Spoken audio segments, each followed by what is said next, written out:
Hey everybody, it's Cyborg, and I am joined by Temp for the Injustice comic book series review of some sorts. Yeah, It's a general analysis of the issue, yeah, yeah, with conclusions. yeah. Okay, we have today Year 5, issue number 3. So if you have not tuned in before, definitely go check out the prior issues. Thank you guys for tuning in. Please like the video, subscribe to the channel. That would be fantastic. We appreciate you guys tuning in. Let's get to the show here. A main event of sorts. The big, Lebowski. Okay, so we start off with Bizarro, and he's in Germany. He's eating soup. The old man that's taking care of him makes a Superman outfit. Not sure how, but he does. He's got a Superman outfit here. He gives it to Bizarro. Bizarro puts it on. He looks in the mirror and he notices that the symbol's backwards. He wants the man to fix it. He threatens him, please fix it. Symbol's backwards. He tears the symbol off and the man returns later with an all-new symbol. This time, it's backwards on Bizarro, but in the mirror, in the reflection, it looks correct. So Bizarro's pleased. He says perfect. Now he wants more soup. Fantastic moment right here. Well, it is good. It's also poetic because the fact the S should be backwards, in my opinion. It's Bizarro. So. Yes. I mean, I think that's ultimately... They found a way to get to Bizarro's symbol that makes sense. Like, he looks in the reflection, he realizes that it's backwards in the reflection, so he wants that change to look right in the reflection. He's more concerned with the reflection, plus he just doesn't understand because he's an idiot. Oh, yeah. Don't sugarcoat it. Just say what it is. He's a moron. But yeah, he's a lovable moron, Bizarro is. And then we cut back to Batman talking to Barbara, and she has Penguin, and he's trying to spin it like he was there to help Catwoman to warn her, but Batgirl is not falling for it because she had the footage of the whole time. Like, footage of the interaction. Security fam. Oh my god, I'm struggling here. Security camera footage. So, yeah, I mean, not gonna fall for it. So they take the advice from Penguin, or at least what he has information-wise, and they move on. Batman then's talking to Lex Luthor, who's standing right next to him. A little bit dangerous, just a little bit, to be seen together, possibly. And Lex Luthor's dropping off some green pills. Batman's a little bit worried about the shortage of green pills, but then he also knows if they're having a shortage, which Lex confirms, then Superman's team should have a shortage. Then we cut to Damian, who's a little bit more grown up. Hair a little bit more... He looks good. I really like this design a lot. And he's in Bloodhaven, which is where Nightwing would watch over. And he's running from rooftop to rooftop, and ninjas are chasing him. He stops, and they are the League of Assassins. So he explains to him, I am the League of Shadows. Okay. It's the League of Assassins, and he stops them, wants to know what they want. They want, not for him to take his place as the leader of the bloodline and rise up against the regime. And he says no.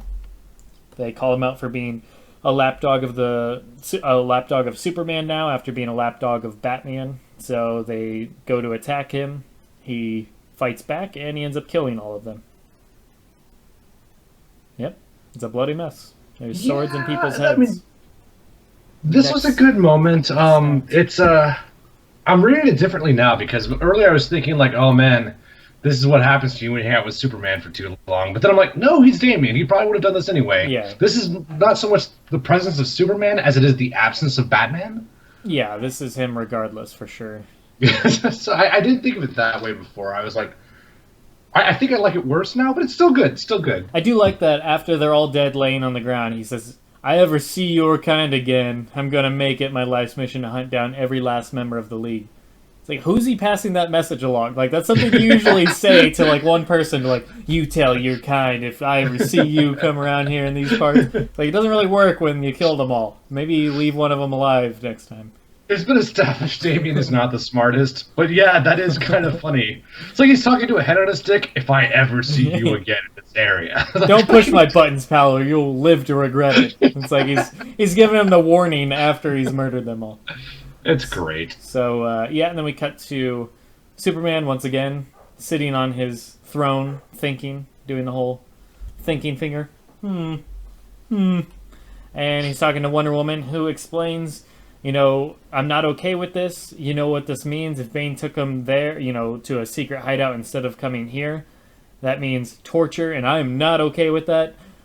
Ladies and gentlemen, this is the woman that took part in taking Atlantis out of the water and placing it in the desert where people were going to burn to death. Wonder Woman, ladies and gentlemen. You got to give it up. You got to give up the inconsistency. It is fantastic.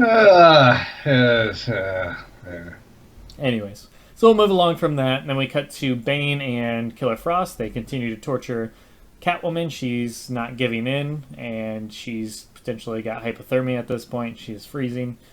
And Bane says, oh, don't worry, it's time to take to the streets, and he cracks his knuckles. Looking good. The art's looking good here. And then we cut to the next chapter, as that was the end of that chapter. And we see a Joker cards on a door, like it's just taped to a door. All completely obvious. And inside is a rally from some citizens, it seems like. And amongst those citizens is Harley Quinn. And they're talking about how one of the soldiers got taken by Bane and being held captive. And Harley Quinn finds out who it is, and then she says, all right, I got to deuce out of here. She goes to warn Barbara and Batwoman, who obviously already know this. And then we have a kind of an odd moment here where Batgirl says, we're all over this, Harley. He posted a video challenging Batman to a fight at Wayne Manor by midnight, or else. And Batwoman says, online, is this what we've come to? And then Batgirl points to the 3 million hits on Bane's video, which is kind of funny. It's very meta that we're reviewing this on YouTube, and Bane posted this on YouTube. But the weird thing about this is Superman used social media, which is online, to give up Batman's secret identity. He just made like a Facebook post saying Bruce Wayne is Batman, and it got like millions of views, billions of views. So, I mean, we took it to online long ago, so this is nothing new. No, it's true, but I still really enjoyed it because I just love the idea of Bane sitting in front of an iPhone and cutting a promo on Batman. Yes. That is just so funny. Well, I mean, he is a wrestler; it makes sense. So, you've got that going on. He's cutting a wrestling promo, and then I thought that's kind of funny that they're so behind the times that they're like online. We're just taking it now. It's like I envision Bane is the equivalent of like a Microsoft, and Batwoman is Nintendo. Online? Yeah. Is this what we've come to? Yes, we've been there already, Nintendo. Thank you for stepping into 2006. Anyways, so Batman shows up amongst all these plans, and he says he's got an idea, so they're going to go along with it.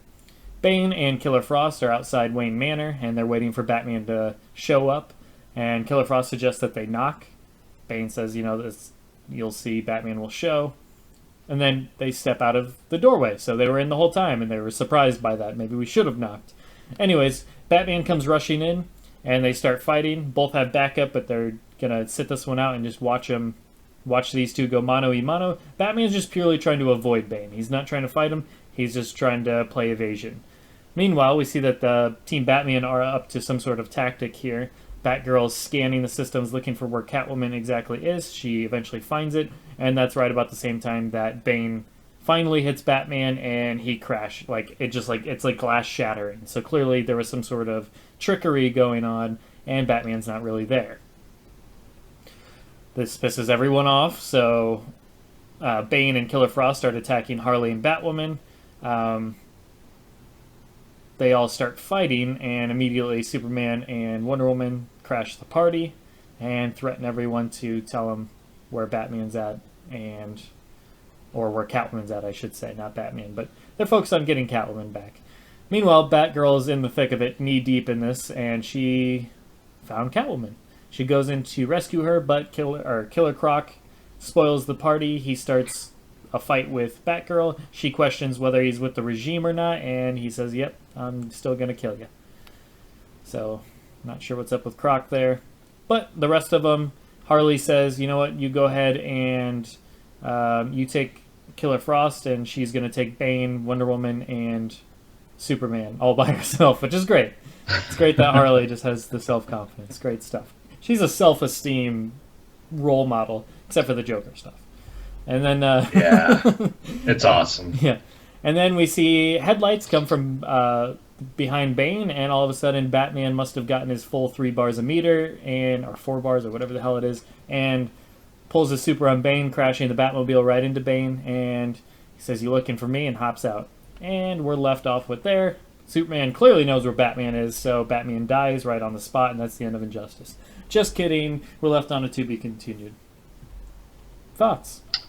Oh, well, this is the second time in the lore that Bane's been hit by the Batmobile, at least as far as I know. I know in Arkham's not Asylum. Asylum, he was busted down by the Batmobile, and that was sick.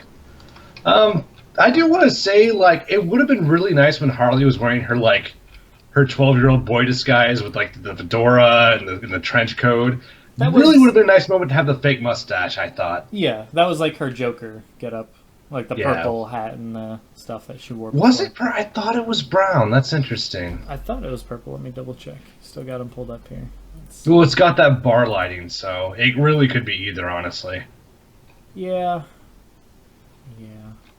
But yeah, overall good issue. It jumped places, but in a good way. It didn't feel disorienting. I really like the Damian Wayne stuff a lot. I really like... I like Bane overall. Bane's grown on me in a weird way over the years. Yeah, it's purple. I was looking back at it. But anyways. Gotcha. Overall, good stuff. Let me pull up the first issue, because I feel like there was something that came to mind for that one. While I'm doing that, how about you? What do you got for me? Oh yeah, I think Bane looks pretty awesome. Especially, I mean, like we said before, the art in this issue is really good. So far, issue 1 had great art. Issue 2 took like a dive in some aspects, and then issue 3, the art's great again. I don't know why they can't just hire a consistent artist. Why they need to like switch off artists from issue to issue. Probably because I guess these things came out so quickly that maybe they couldn't keep up with the same artist every time. They just take turns. Probably the most likely reasoning behind that. But I just wanted to point out that the Bizarro stuff in the first issue was great stuff. So I like that. I like the Damian stuff, like you said. And yeah, so overall, I mean, a decent issue. Not bad. Little inconsistency with Wonder Woman. But overall, good stuff. I thought it was a solid issue. Not like a great issue by any means, but a solid issue. I don't really have any complaints with it. Well, it's weird. Even when the art is bad, the Bizarro stuff is really well drawn. It's almost weird how well drawn it is. So I'm almost wondering if one guy just did all the Bizarro stuff ahead of time, and they're just compiling it now. Like, I don't... Well, I mean, this issue's filled with good art. I don't see that. Oh, yeah, this issue's fantastic. But yeah, the last one, I agree with you. Bizarro's art was the best stuff in the last issue. The only blights, there's one, Wonder Woman's face kind of looks jacked when she's talking to Superman about torture. Yeah. She kind of has like a... It's right when with Cyborg, Wonder Woman, and Superman on the throne. Yeah. It's right below that on the left. That looks really bad. Killer Frost's face keeps changing, and it's getting on my nerves. I really wish... I know they're changing artists, but this is what you do for a living. Draw the same face. Come on. It's really bothering me. If Bane had a different luchador mask every issue, I'd be pissed about that too. So, yeah, I really wish they would get that together. Everything else is good, though. Overall, good issue. I don't think the Bizarro stuff is going anywhere. I think it's just going to be the joke of the issue until finally there'll be one issue where he runs into Superman and dies. I think that's where we're going. I don't think they're building up anything significant with Bizarro. I can't really disagree, but I can't agree at the same time. I'm kind of in the middle of that. Like, I could see it leading to a story arc for the character. I would really hope it's not just like he sees Superman and then dies. That would really kind of suck, but... I don't know, but like he's the comic relief at right. Well, yeah, go on. I'm just saying at the same time, I wouldn't be surprised at the same time if that does happen. That's all I got. Not a bad issue. Nothing bad. Yeah. So far, I mean, year 5's the first 3 issues. I mean, nothing too bad there. I mean, it's all been okay to good. So it's kind of on the par with year 4. Nothing offensive, really. I mean, it's got some good stuff to it. Nothing I like better than year 4 right now, just because it doesn't have that same structural monotony. Yeah. I feel like it's a little more refreshing, which is good. Yeah, the God stuff in year 4 did get a little hard to follow at times and a little tedious, but so far, yeah, so good with the characters that we have seen. But yeah, that'll end it for this issue, guys. Thanks for tuning in. We will catch you next time for year 5, issue 4. So, thanks for watching. Take care, guys. Temp says goodbye. Oh, later. Sorry, mute.